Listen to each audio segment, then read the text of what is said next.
நெடியோன் வணக்கம். இன்னைக்கு தென் மாவட்டங்களில் அமைந்துள்ள தூத்துக்குடி மாவட்டத்தில் மிக பழமையான ஒரு கழுகுமலை தான் நம்ம போயிருக்கோம். ஏற்கனவே 2 பதிவுகள் கழுகுமலையை பற்றி பதிவிடப்பட்டுள்ளது.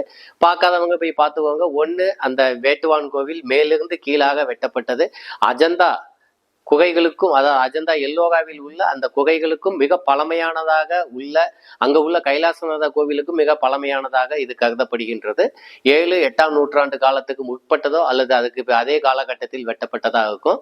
அதே போல சமண படுக்கைகள் ஏராளமாக அதே மலையில் காணப்படுகின்றன. 2 பக்கத்துல தான் இருக்கு. முக்குடைநாதர் அப்படின்னா தலைக்கு மேல 3 குடை இருக்கும். இது சமண உள்ள அந்த மகாவீரர், அதே போன்று ஒரு சிலருக்கு தான் அந்த முக்குடைநாதர் அந்த பட்டம் அளிக்கப்படுகின்ற, அதை சமணர்கள் அளிச்சாங்க. அதே போல அவங்களுக்கு தான் அந்த 3 குடை தலைக்கு மேல வச்சிருப்பாங்க. அந்த சிற்பங்கள், புடைப்பு சிற்பங்கள் இந்த மலையில ஏராளமாக பல இடங்களில் வெட்டப்பட்டுள்ளது. அதே போன்று இங்க குடைவகையும் காணப்படுகின்றது. சமண குடைவகை, ஒரு குடைவகை இன்னைக்கு சமண குடைவகை அப்படியே தான் இருக்குது. அது இன்னொரு குடைவகைய அதை ஐயனார் கோவிலா வழிபடுறாங்க. அது சாத்தாங்கோவில் அந்த பக்கத்துல சொல்லுவாங்க.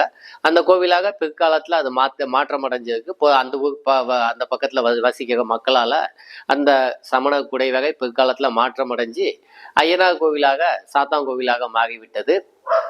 இது இந்த பகுதியில் இந்த கழுகுமலை மிக பழமையான ஒரு வாழ்விடமாக தமிழர்களுக்கு காணப்படுகின்றது. இந்த இடத்தில் நீங்க பாத்தீங்கன்னா இந்த ஆலமரமே ரொம்ப பழமையானது. சமணர்கள் நீண்ட நெடுநாட்கள் இந்த பகுதியில் அவங்க இருந்திருக்காங்க. அதுக்கு அடையாளமா நீங்க பாத்தீங்கன்னா தொடர்ந்து, அதாவது மதுரையிலையும் பல இடங்களில் தமிழகத்திலையும் சமண மதம் வீழ்ச்சி அடைந்த பொழுதும் இந்த இடத்துல தொடர்ந்து சமண மதம் வாழ்ந்து கொண்டது இருந்துச்சு அப்படிங்கிறதுக்கு பிற்கால அந்த கல்வெட்டுகளும் பிற்கால அந்த புடைப்பு சிற்பங்களும் தொடர்ந்து கிட்டத்தட்ட 10-11ஆம் நூற்றாண்டு வரைக்கும் இருந்திருக்கும் அப்படின்னு நம்புறாங்க.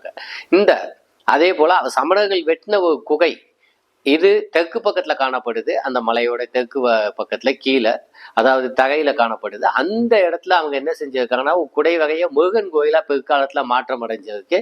இந்த கோவிலை பத்தின தகவல்கள் எங்க நம்மளுக்கு கிடைக்கிற திருப்புகள்ல, பாடல்கள்ல கிட்டத்தட்ட 14ஆம் நூற்றாண்டுல பாடப்பட்ட அருணகிரி நாதகால் திருப்புகழ் என்ற பாடல்கள் எழுதப்பட்டுள்ளன. அதுல அதை பத்தின குறிப்புகள் காணப்படுகின்றன. அப்போ 14ஆம் நூற்றாண்டுக்கு முன்பு அல்லது 10ஆம் நூற்றாண்டுக்கு பிற்பகுதி காலகட்டத்தில் பாண்டிய மன்னர்களின் ஆட்சி காலத்திலோ இல்லது அதுக்கு முடிவடைந்த பிறகோ சமண மதம் வீழ்ச்சி அடைந்த பொழுது இந்த பகுதியில் இருக்கும் இந்த கோவில், இப்ப நம்ம பார்த்துக்கிட்டு இருக்கோம் இல்லையா, இந்த கோவில் தான் வந்து சமணர்களால் அதாவது வணங்கப்பட்ட ஒரு கோவிலாகவோ அல்லது ஒரு பள்ளிக்கூடமாகவோ இருந்திருக்கலாம். பிற்காலத்துல இது முருகன் கோவிலாக மாற்றப்பட்டுள்ளது என்பது தெளிவாக நமக்கு காணப்படுது.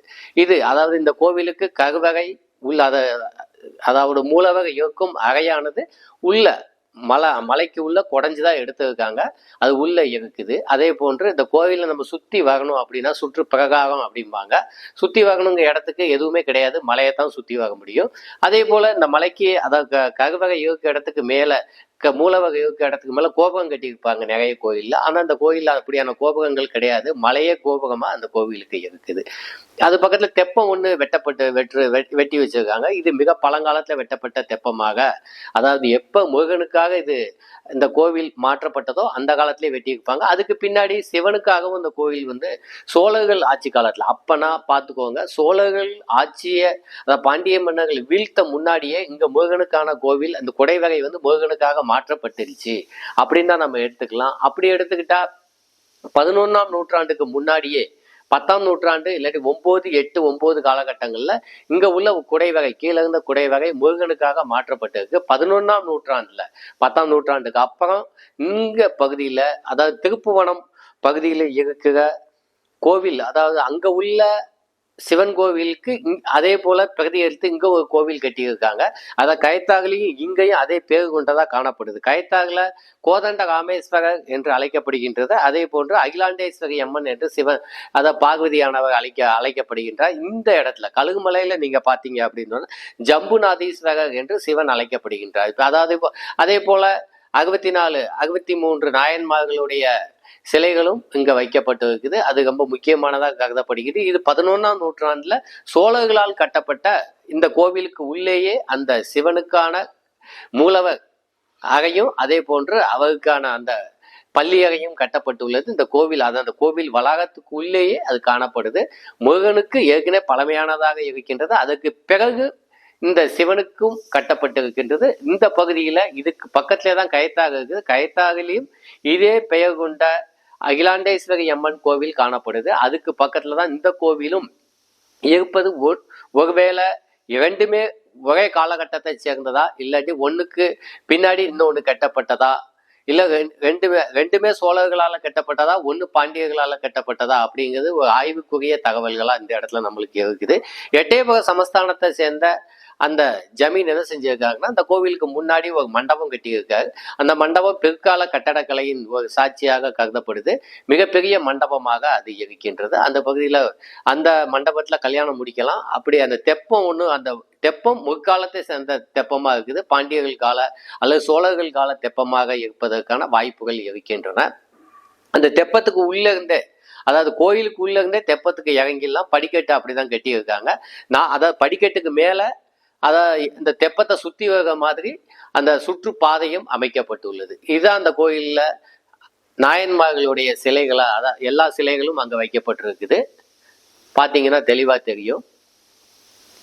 இந்த கோவில் மிக அழகான முறையில் கட்டப்பட்டுள்ளது. அதே போல நீங்க பாத்தீங்கன்னா சிவனுக்கு பிற்காலத்துல கட்டப்பட்டிருக்கிறதுனால அதோடைய கட்டிட அமைப்பு தெளிவாக நமக்கு தெரியுது.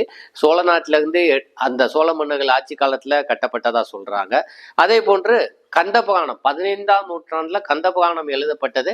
அப்பொழுது அதாவது காசியப்பர் அப்படிங்கிறத எழுதினாரு. அந்த காசியப்பர் இந்த கோவிலை பத்தி அவருடைய பாடல்கள்ல குறிப்பிட்டிருக்கார். தமிழகத்துல 3 கோவில்கள், அதாவது மேற்கு நோக்கி இருந்ததாகவும், அதுல இதுவும் ஒரு கோவில், முருகனுக்கு கட்டப்பட்ட கோவில்கள்ல 3 கோவில், அதோடைய மூலவர் மேற்கு பக்கமா பார்த்துக்கிட்டு இருப்பாங்க. அப்படிதான் இந்த கோவில்ல இருக்க மூலவரும் மேற்கு பக்கமா பார்த்துக்கிட்டு இருக்காங்க. வேறு சில நிறைய ஒரு பெரிய புராண கதையை இதுல கோர்த்துக்கு சொல்லுவாங்க. அதாவது சம்பாதி, ராமன், ஜடாயு, சூரபத்மன், ராவணன், இப்படி கஜமுக பர்வதம் என்று சொல்ல ஒரு பெரிய கதையை இதுக்கு பின்னாடி இந்த கோவிலுக்கு சொல்லுவாங்க. அது பிற்காலத்துல புனையப்பட்ட கதைகளாகத்தான். அதாவது ஆரியர்களின் அதிகமான வரவு இந்த பகுதி மேல்தட்டு ஆரியர்கள் அதிகமாக அங்க கோவில்களில் அவர்களின் வழிபாடுகள் துவங்கிய பொழுது இப்படியான கதைகள் அவர்கள் உருவாக்கி இருப்பதற்கான வாய்ப்புகள் அதிகமாக காணப்படுது. ஏன்னா மகாபாரதமும் ராமாயணமும் தென்னிந்தியாவுக்கு உள்ளேயே நடக்கவே இல்லை அப்படிங்கிறத உண்மையானது. அதை பற்றின ஆய்வுகள் வட இந்தியாவிலே மிகப்பெரிய அளவுல பல காலம் ஆய்வாளர்களால் ஏற்றுக்கொள்ளப்பட்டது. அதனால நம்ம அதை விட்டுடலாம். நம்பிக்கைகளுக்கு அப்பாற்பட்டு நம்ம ஆய்வுகள் வெளியில பார்த்தா அதான் உண்மையானது. இப்ப அந்த எனக்கு பின்னாடி தெரியுது இல்லையா, அதுதான் அந்த தெப்பம். தெப்பத்துல நீங்க பாத்தீங்கன்னா சின்ன ஒரு இடுக்கு போன்றது, அந்த படிக்கட்டு வழியா போனா கோயிலுக்குள்ள போயிடலாம்.